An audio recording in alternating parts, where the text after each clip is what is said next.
Straight ahead on News 11 at 7, SLU Hospital using a robot to stop the spread of COVID-19 within the hospital, how it's keeping patients and staff safe.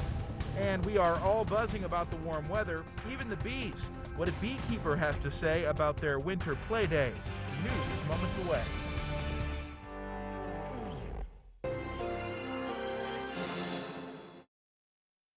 News 11 at 7, your primetime news source, starts now. The deadly riot at the U.S. Capitol. The House of Representatives votes to impeach President Trump for the second time for his role in what happened. For the first time ever, the Missouri House of Representatives has censured one of its members after he allegedly had sex with an intern. I'll have the latest from Jefferson City.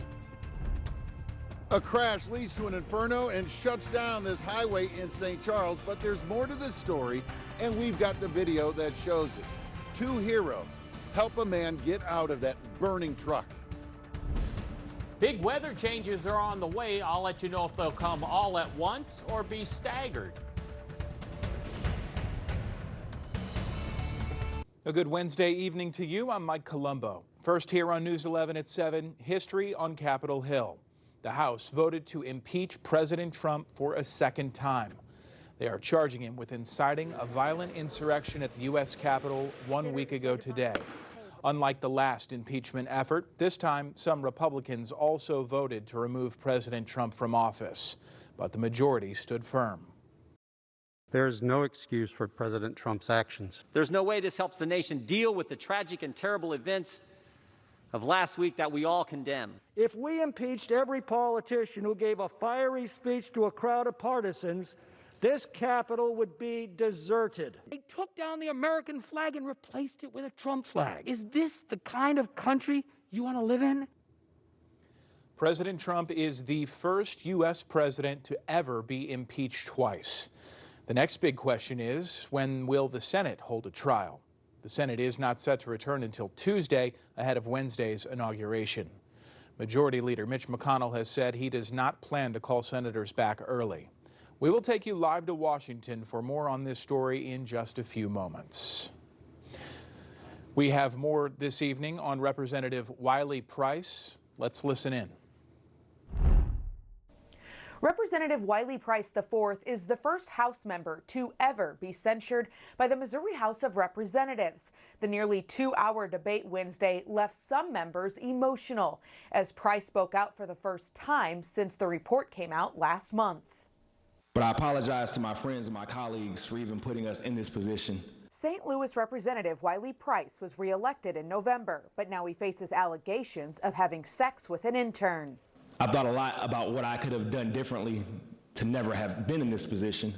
Last month, an ethics committee report was released saying the intern was not working for Price, but allegedly he threatened and intimidated his staff member for reporting the relationship. I said in the ethics report, or in the ethics committee, that I had a problem with a lot of discrepancies that were in the report, and there were a lot of things that were omitted. During session Wednesday, House members discussed the report, saying Price should be censured, stripped of his committee assignments, and pay the cost of the investigation. The rep of the 84th have no service from nor supervision over any intern for the remainder of his membership in the House. Price, speaking for the first time since the report was released, says his staff member told the committee the following. She says that I came into my office on a tech, unlocked my office door, called her into the office and said, hey, I had sex with an intern last night.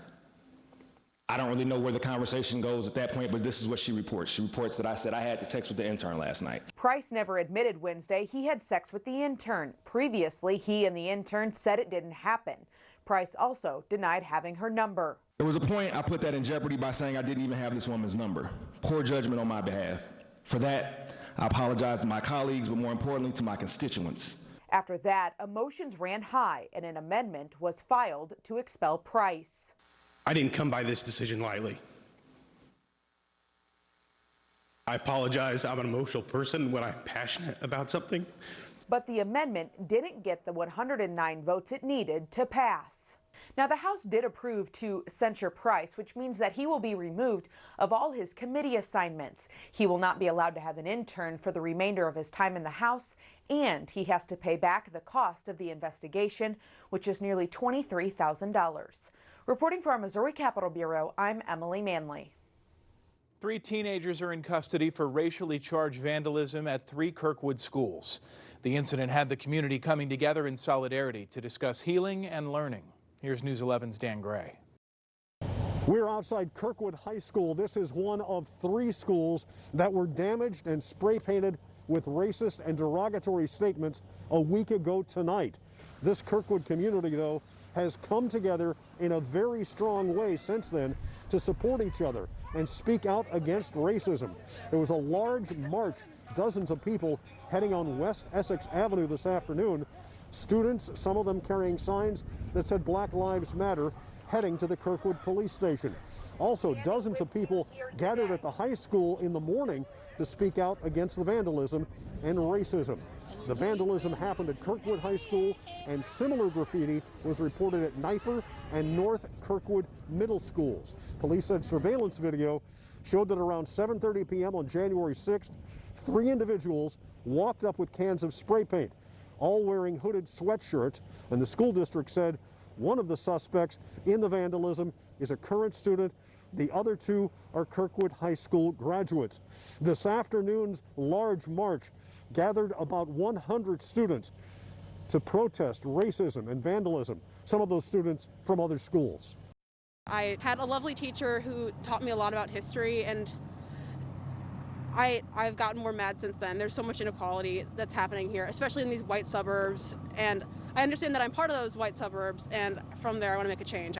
I wanted to march in this protest to just show that this is a big deal, a lot more than just spray paint. This is a big thing, and I think it should have been addressed more thoroughly. The Kirkwood School District Superintendent, Dr. David Ulrich, sent a message home to families thanking the community for their support for the staff and students during this difficult time. His message said in part, quote, "We need to heal together and learn from this incident. We will work with our student leaders and members of our school community to determine our next steps in creating a school climate of equity and safety where everyone is inclusive of one another. Even as we experience many emotions, we must remember to be kind and compassionate toward each other. We must address racist and hurtful language when it occurs." That statement from the Kirkwood School District Superintendent. Police have identified 2 of the suspects, 2 adult males. Christian Reese and Daniel Moore, both 18, have been arrested and charged with property damage for the damage that occurred at all 3 schools. A 3rd suspect is a juvenile. His name has not been released.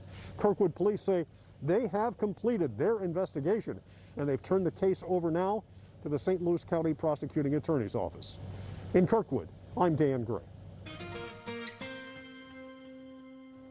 Here's a live picture tonight of the Gateway Arch in downtown St. Louis. Our 3rd day of a stretch of great weather. Unfortunately, it's going to change. Let's check in for the first time with News 11 Chief Meteorologist John Fuller. John? Yeah, the streak is going to come to an end, but Mike, I don't know if you were out this evening around sunset, but it was spectacular, and our viewers captured this in a photo that was sent in to News 11 and Fox 2. Brilliant colors, and it seems like just before a storm you get some pretty nice looking sunsets, and we captured it too on our Waterloo, Illinois time lapse there with the refraction of those high-level ice crystal clouds and the sunlight. 55 degrees into the 50s, a degree milder than yesterday, but changes are on the way courtesy of a powerful front that has already created winter weather advisories and winter storm watches across the northern plains and upper Midwest. It is rolling our way, but we're quiet tonight. As a matter of fact, temperatures are mild for this time of year and this time of day. We have readings holding in the 40s with that thin veil of cloud cover. It's not going to get that much colder overnight tonight with upper 30s for lows. High clouds, chilly temperatures this evening. If you have errands to run, readings will hold in the 40s. So overnight, we see it slip to about 36, 37 degrees, but there is rain and some flakes on the way. We'll let you know the timing, the phases that'll come through, and the impacts in just a few minutes. Mike? All right, John, thank you. As we noted at the start of our broadcast, today the U.S. House voted to impeach President Trump for the second time. They are charging the commander-in-chief with inciting a violent insurrection at the U.S. Capitol just 1 week ago. Our Washington, D.C. Bureau's Raquel Martin joins us live. And Raquel, there may not have been many Republicans on board, but this was a bipartisan effort. Good evening. That's right. In the end, 10 House Republicans voted to impeach President Trump this afternoon. And that is an unprecedented number of lawmakers within a president's own party to support such an effort. Now, one of them, Liz Cheney, she is the third highest ranking Republican in the House. She called it a vote of conscience and called the president's actions a betrayal. We are debating this historic measure at an actual crime scene. Exactly 1 week after a mob unleashed a deadly attack at the U.S. Capitol, House lawmakers moved to hold President Trump responsible. He must go. He is a clear and present danger to the nation. Wednesday, House lawmakers debated the article of impeachment, which charges President Trump with inciting the violent insurrection. Man up, woman up, and defend this Constitution from all enemies, foreign and domestic, including Donald J. Trump. Unlike the last impeachment effort, several Republicans voiced support. There is no excuse for President Trump's actions. But the vast majority pushed back. I cannot think of a more petty, vindictive, and gratuitous act. Congressman Tom McClintock and Ohio Congressman Jim Jordan insist impeaching the president just a week before he leaves office is too divisive. Do not know where all this goes. And this is frightening for the country. Illinois Republican Rodney Davis instead called on Congress to investigate the attacks. Republicans and Democrats need to work together. But Democrats say the real problem is the president's false claim that the election was stolen. They took down the American flag and replaced it with a Trump flag. Is this the kind of country you want to live in? The article of impeachment now heads to the Senate. Senate Majority Leader Mitch McConnell says he will not bring the Senate back early for a trial. He says there's just not enough time to have a fair trial before President Trump leaves office next week. However, Democrats say after Biden is sworn in, they plan to continue efforts to impeach the president so that they can convict him and ultimately make sure that he cannot run for public office again. For now in Washington, Raquel Martin, back to you. In other news this evening, we have exclusive video of a daring rescue at a fiery crash scene in St. Charles. Authorities are now trying to locate the two heroes to thank them. Our Andy Banker is at the scene with the story. That crash led to a diesel fuel spill and a massive fire. Looks like it was right out here on westbound 370 near Elm, which was shut down for about 8 hours. And if not for these heroes, witness Ben Craven believes a man could have died. As soon as I left the gas station, I looked to my left and a massive mushroom clouds rolling up into the sky. From his vantage point, he feared his shop and the millions of dollars worth of performance cars he builds were on fire. The closer he got, the true picture emerged. I mean, it was refreshing, you know, and beautiful in a sense. Before firefighters were there on the ground and Bommarito Automotive Group Skyfox was overhead. He started recording with his phone, too far away to help the driver of the crashed tractor trailer, but close enough to see two heroes he says saved that driver's life. In that moment, those guys did exactly what needed to be done. 7:29 a.m., you see another tractor trailer driver run toward the flames and the driver inside that crashed vehicle. Another man was already there with smoke pouring out from under the cab. They helped the driver get out, then walked him to the median wall to check on him. Within 20 seconds, flames were shooting through that cab. Within 10 minutes, fuel tanks erupted into fireballs. The cab was gone.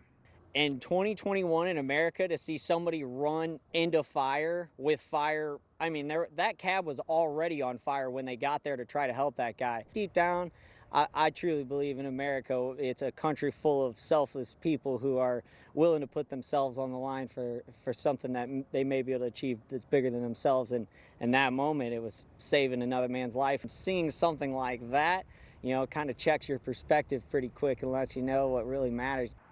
He says he'd like to meet these heroes as well, but authorities have just told me they don't know who they are yet, and there's no word on exactly what led up to the crash. Police say the driver is a 46-year-old man from Indianapolis. He went off one side of the roadway, then the other. then hit the median wall. He was taken to a hospital as a precaution to be checked out for minor injuries. In St. Charles, I'm Andy Banker. Some incredibly heroic behavior, Andy. Thanks. Bommarito Automotive Skyfox over East St. Louis today. A man's body was found under the approach to the Poplar Street Bridge. That area is at 6th Street and Trenley Avenue. Anyone with information that could help police is asked to call Crime Stoppers. You can always do that anonymously at 866-371-TIPS. Still to come here on News 11 at 7. Believe it or not, the bees at Kitchen House Coffee are enjoying this wintertime warm-up. I'll let you know how the weather impacts their harvest. Your backyard garden may not look exactly like the Missouri Botanical Garden, but on warm winter days, there are some things you can do to get ready for spring.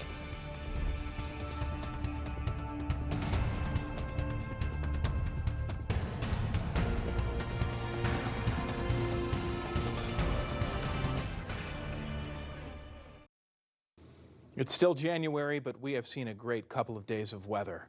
Even the bees are taking time to enjoy the winter warm-up. Tonight, meteorologist Brigit Mahoney is with the Woods Basement System storm runner at Kitchen Coffee House. It's been all the buzz here at Kitchen House Coffee. Hint, hint. We are talking about the honeybees, and they were out today as well as yesterday, emerging from their hives as the temperatures climb. Yesterday was a big day, so there were tons of them out flying around. Like us, honeybees excited to get out and enjoy the unseasonably warm temperatures across St. Louis. When it hits to be about 50 degrees, that's when you're going to see honeybees come out of the hive. Sometimes I see it when it's a little cooler. Yesterday was pretty perfect because we hit 50 and we had a nice sunny day. As for today, some bees leaving the hive, but not as many. Highs were still in the 50s, but the slight change in the weather pattern to blame. Well, I think our problem is we looked at the temperature and knew it was going to be over 50 this afternoon, but then it also clouded up. So they're still coming and going, and but not in the same numbers as yesterday when we had a lot of sun.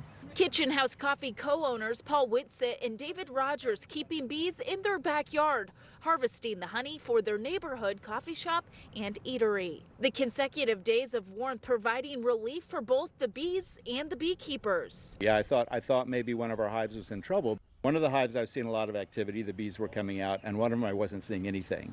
So when yesterday hit and both hives were busy, I was really pleased. And like us, bees typically hunkering down inside when the mercury drops below 45. But the break from the winter chill still essential for the health of the hive. The reasons they're coming out in January is they always look for an opportunity to bring a little extra water into the hive, some moisture. And one other thing is you'll often notice when you get a sunny or warm day in the winter, they're going to take the opportunity to bring dead bees out of the hive, because there are always bees going to be dying in the hive, and honeybees are very meticulous. They want their hive very clean. And for now, the bees are just waiting to get back to work in the spring. One good thing that came out of 2020, Kitchen House Coffee harvested over 200 pounds of honey. That smashes their previous season record of 50 pounds, showing you that something sweet came out of 2020. Reporting in St. Louis,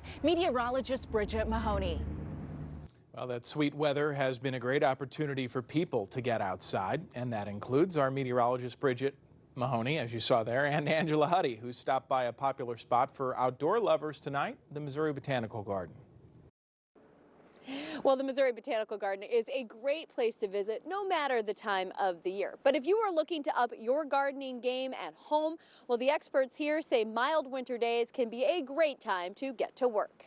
When the temps pop in the winter months, the Missouri Botanical Garden is a great place to visit. The lack of leaves reveal all sorts of fascinating views. But one thing I do love about the winter is because all the leaves have dropped off their trees, you actually get to see like the form of each specimen, and just to see how their branching is, it's amazing.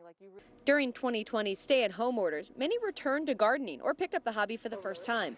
Mild winter days can be a great time to do some pruning or decluttering of your gardens, and it's time to think of changes you want to make.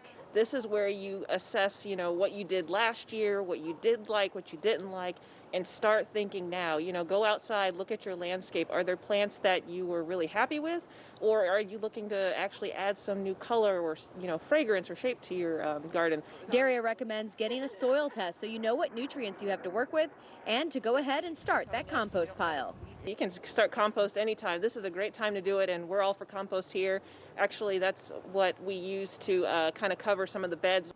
And those cold winter days are definitely going to return. They always do. When you're stuck inside, how about thinking spring with some fun inside the house gardening projects for you and your family? You can make little newspaper pots for your seedlings that can go directly into the ground, or using popsicle sticks or spoons, you can create fun little flower or vegetable markers for the garden that'll be ready to go come springtime. We'll put links to those with this story on our website. Reporting in South St. Louis outside the Missouri Botanical Garden, I'm meteorologist Angela Hutti. SLU Hospital is using a robot to stop the spread of COVID-19 inside the hospital. Coming up, how it's keeping patients and staff safe. And thrill seekers really put gravity to the test with rope jumps off cliffs some 200 feet high. Love those nature stories. Bazinga! 49 degrees right now with partly cloudy skies. A new storm system on the way. We'll track its timing, impacts, and if we'll see any accumulating snow coming up.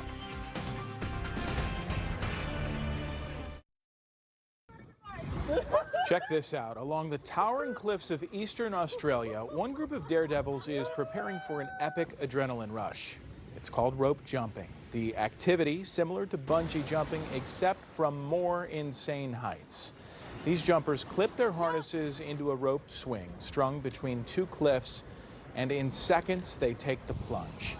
The drop to the ocean from a height around 200 feet.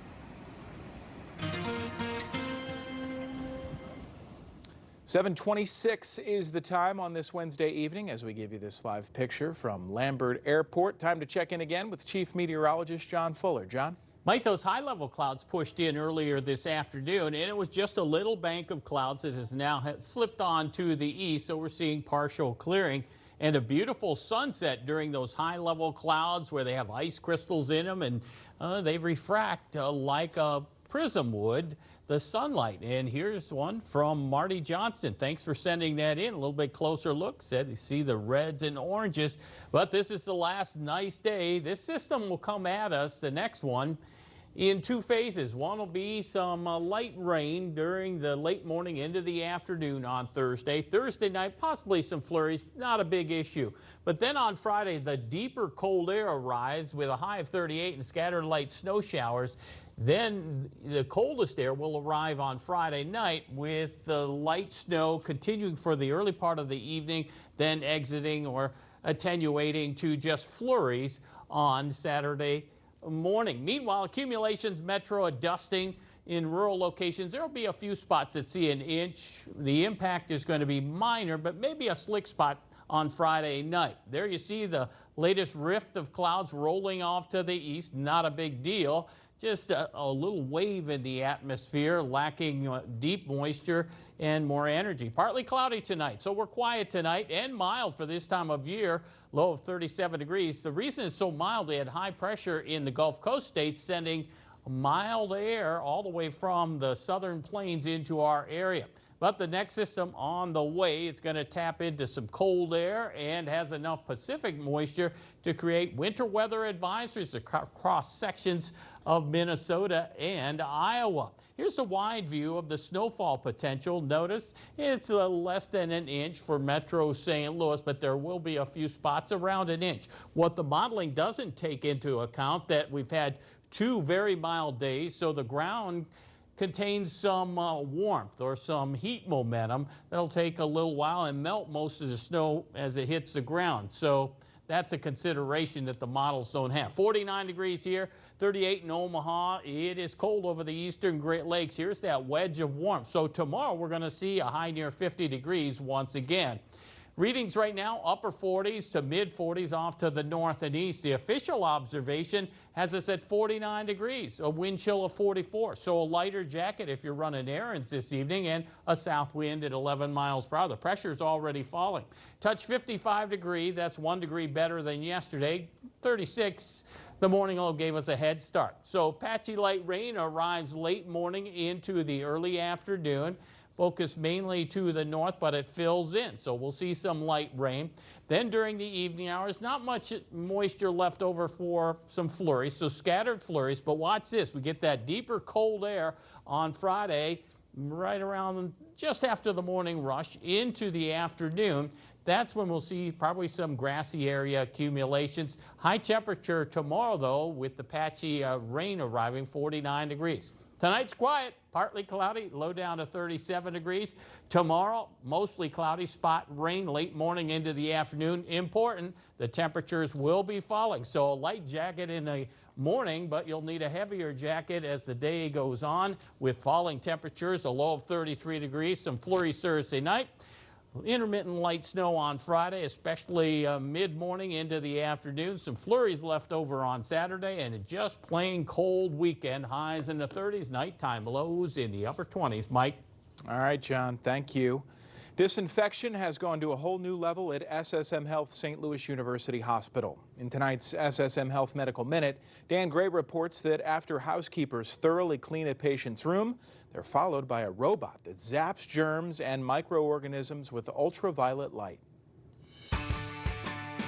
This is Rosie, a robot that looks like a harmless cousin of R2-D2. It kills microorganisms, and it does that by heating up the cell, expanding it to the point where it actually explodes. Rosie and another robot named Astro from the Solaris company have been proven to get rid of coronavirus and other viruses at the speed of light, ultraviolet light, that is blasted into a patient's room. UV kills on the surface, it kills the air, it can kill liquid. After being rolled into a room, humans have to clear out. UV light can be harmful to the eyes and skin. The robots have to be repositioned a few times in a room for maximum impact. They're working 24/7 at SSM Health St. Louis University Hospital, cleaning patients' rooms, operating rooms, and other areas. It's that final step of confidence that we need to ensure that rooms are clean, disinfected, and obviously promoting that optimal healing environment for the next patient that comes. For the SSM Health Medical Minute, I'm Dan Gray. When your primetime news source returns. The St. Louis Prosecuting Attorney's Office creating a better diversion program in conjunction with police. We hear more about the program and how they say it will help some offenders onto a better path. This Medical Minute, only on News 11, is sponsored by SSM Health.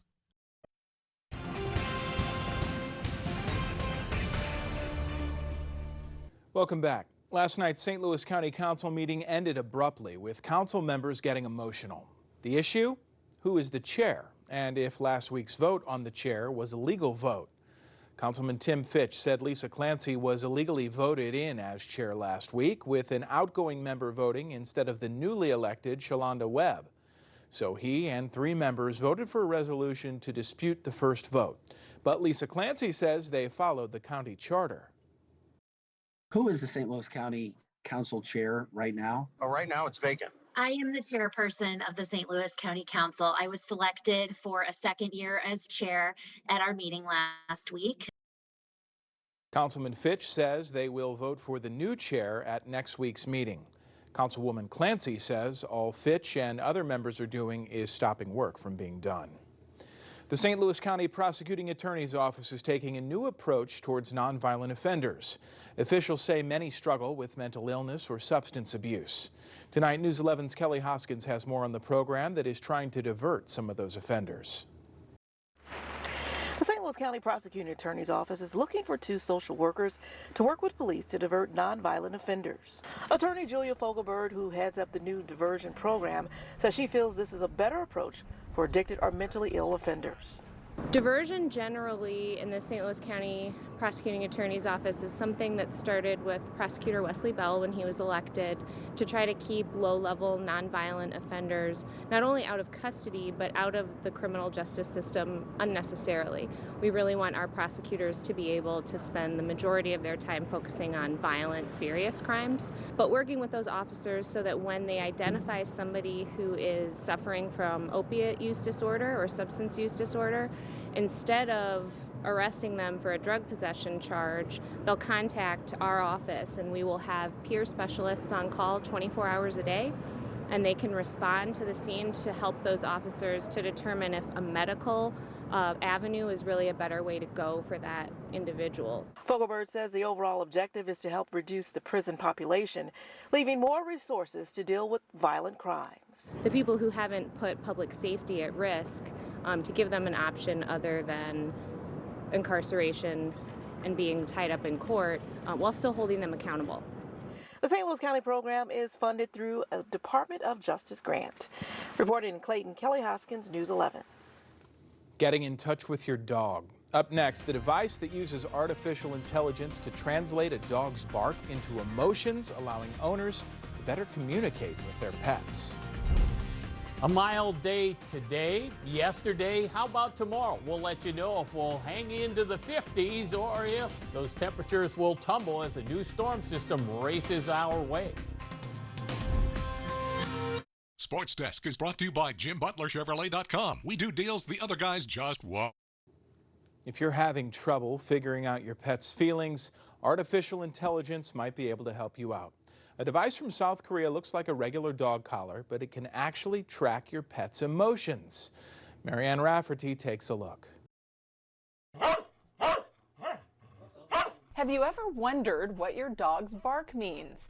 A South Korean startup has developed a collar that translates a dog's woof, yap, or howl into a single emotion, allowing people to better understand and communicate with their pets. I thought she was just happy when she played and felt sad and anxious when I wasn't home. But after analyzing with Pet Pulse, I could read she felt angry when she lost a game with me. The Pet Pulse collar uses voice recognition technology to detect 5 different feelings: happy, relaxed, anxious, angry, or sad. Owners can then keep track of their pet's mood swings using a smartphone app. If your dog isn't much of a barker, the collar also serves as a fitness tracker. It will show that how much activity has been done, how much based on the calorie consumption analysis. At the same time, the rest tracker show that how much rest dog need. The company says the device has taken on new meaning with the pandemic. More people have been adopting pets to keep themselves company at home, but that's also led to an increase in pet abandonment. Pet Pulse wants to solve this issue by bridging the communication gap between humans and their furry friends. New dog owners were having a very hard time to understand, figure out what they need. And then if there is a miscommunication continues, then people are exhausted and they easily gave up. The collar costs about $100 and you'll most likely get your money's worth. According to Seoul National University, it has a 90% average accuracy rate. Marianne Rafferty, Fox News. I've got some thoughts on that, but I'm going to keep it to myself because we've got a beautiful sunset to show you. Check it out. Take a look at your screen. Bommarito Automotive Group Skyfox was able to capture this a little more than an hour ago. Just an incredibly beautiful sunset. Another great January day weather-wise, but it is bound to come to an end because, after all, it is January in St. Louis. John Fuller. Yes. What does that forecast hold? Well, those high-level clouds are indicating that there's a storm system off to the west because those high-level clouds move in the upper-level winds that move faster than the low-level winds. And combination of high-level clouds creating refraction and scattering of the white sunlight into all those reds and oranges. Now the cold air is on the way. We're going to make it through the first half of tomorrow, climbing into the upper 40s about 1:30 in the afternoon. So some patchy light rain will break out late morning into the afternoon. Then as we head into the evening hours, we'll see some flurries mix in, but it's not going to be a big deal because temperatures will be marginal. Most of the accumulating, it's going to be light accumulating snow, will be on Friday in the deeper cold air. around a ½ inch to some spots an inch, but mostly on grassy areas because the ground is still warm across the area from 2 days with lots of sunshine and in the 50s. There's the latest strip of clouds rolling off to the east, a little bit of clearing within the next couple of hours. Then we'll see the deeper clouds start to arrive during the morning hours tomorrow, with the probability of precipitation ramping up, I think a little bit earlier in this. I think 10 to 11 o'clock through about midday. Then it wanes a little bit, and then we'll see some flurries. Friday is when we see the next phase, the next surge of cold air and a better probability of some flakes flying across the area. The reason it's so mild, we have west and southerly winds tapping into some of the warm air from the Gulf Coast and the southern plains, but this cold front is plowing our way. It created flash flooding over the Pacific Northwest. Fortunately, the strongest part of the storm will stay across the upper Midwest, where they have winter storm watches and winter weather advisories in effect. And we caught some of that flash of red and orange in the sunset across Metro St. Louis, but not as nice as what the Bob Marito Automotive Group Skyfox captured. You can see 49 degrees. Our current temperature is very mild out there, officially 49. Winds are out of the south and the barometric pressure is falling. It's going to get breezy for tomorrow too. Our high today up to 55 degrees, a degree better than yesterday. Gave us a head start though with that morning low of 36. Not record setting, but above those normals in the lower 40s. So the Apache light rain arrives late morning, fills in during the early afternoon, starting to get into some of the cold air in the evening hours. So some flurries, not much to write home about on that one. But as we get into Friday, mid-morning, the deeper cold air will arrive in a little impulse of energy that will create some snow showers in the region that will last into Friday night. So here's the zoomed in, the hyper-local view. You see some spots will see an inch, maybe an inch and a half grassy areas, and then less than an inch for Metro St. Louis because the ground is so warm. So Thursday, 11 a.m. to 6 p.m., we see patchy light rain showers. Thursday night, a few flurries. Friday daytime, scattered light snow. Friday night, light snow in the area exits. And rural areas, inch or less, metro vicinity around a dusting. And then we're just plain cold Saturday and Sunday with a few flurries on Saturday. Highs in the mid-30s, lows in the upper and mid-20s. Mike? All right, John, change on the way. Just ahead here on your primetime source for news, movie and television production hit a new pandemic-era low in Hollywood last month.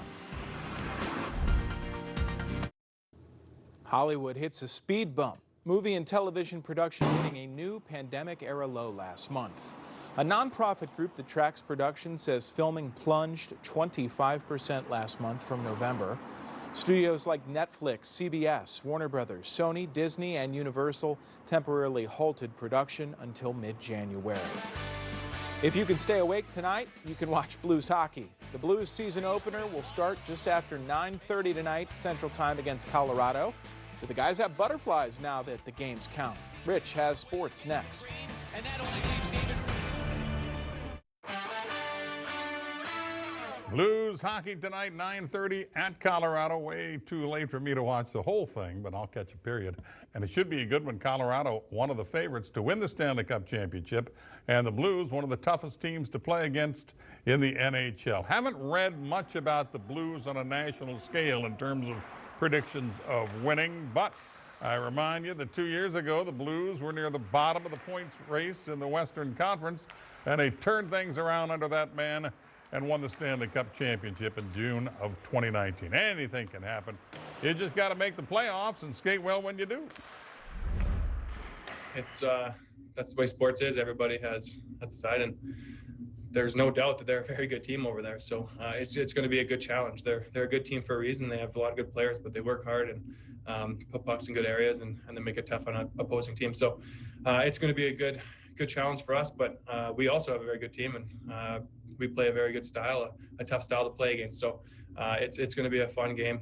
Should be a good 2-game series here to start off the season and kind of get things organized. You can tell the feeling around the room. Everyone's excited. We're excited to kind of compete against someone other than our own teammates. And, you know, even though camp was fairly short, yeah, still just that excitement to, especially against a good team like Colorado too. We know it's going to be a hard game, and yeah, there's an energy around the team that it's time to kind of get going for real. So it's obviously very positive, and I think everyone's excited. Whether it's our fans or anyone in hockey, it's a great time of the year. Pittsburgh and Philadelphia got the NHL season started. Penn superstar Sidney Crosby is now 33 years old. He shouldn't be. He should always be a kid, shouldn't he? Not that many years left for Sid the Kid. He scored unassisted on the power play, made it 2-2, but this game belonged to the Flyers. Michael Rafferty from Lawton. The Flyers scored 3 goals in the third period. They go on to win 6-3 in their opener. Illini basketball tonight against Nebraska postponed. COVID-19 strikes again. SLU still up in the air thanks to COVID. Hopefully they can play next week. Missouri plays at Texas A&M on Saturday. James Harden was traded to Brooklyn in a complicated 4-team deal. Harden was bad-mouthing Houston's will to win. That'll get you kicked out of an organization in a hurry. Brooklyn has Harden, Kevin Durant. They played together at Oklahoma City. They have Kyrie Irving. The Nets, though, right now a 500 team. Winter warm-up weekend, different this year. Cardinals trying to do this virtual thing, so no fans downtown milling around like we've seen in years past. There's something interesting. Matt Carpenter of the Cardinals is donating a virtual visit to his ranch in Texas. It was a little bit of input from a lot of folks in the organization, just knowing some of the interest of some of the players, and we had heard that Matt, he has his ranch and he's really proud of it, and that's where he works out and does a lot of things there. And we thought maybe that would be something he'd want to share and let other people see. And so we asked if that would work for him, and he agreed to it. That's pretty cool, isn't it? Matt Carpenter on the ranch. I bet he's wearing his mask. I hope you are too. All right, Rich, thank you. As coronavirus lockdowns continue to be enforced in many parts of the world, people are being forced to stay indoors, causing animals to be more brave and explore. Check out this stuff from Ireland. An eyewitness spotted a fox roaming the empty Dublin streets. The little fox was running through a part of town that is normally filled with people, but it was almost empty when that video was shot. All right, John Fuller, final chance to give us an update of the weather change we should expect the next several days. Yeah, partly cloudy overnight tonight, uneventful, but it's tomorrow that we see phase number 1 roll in after the bus stop, with mostly cloudy skies at the bus stop, some patchy rain late morning into the afternoon. Then on Thursday night, maybe some flurries. And then Friday, the deeper cold air arrives with highs in the low to mid 30s with scattered light snow showers, a dusting metro area. Outside of that, around an inch possible in some of the rural and hilly areas. Impacts are minor, but get ready for a big cool down with highs only in the 30s through the weekend. Nighttime lows in the mid to upper 20s. Mike, changes on the way. No doubt. John, thank you. That does it for us tonight. We'll see you back here again tomorrow for News 11 at noon, 4 and 7. Primetime continues with Riverdale. Have a great evening. We'll see you tomorrow.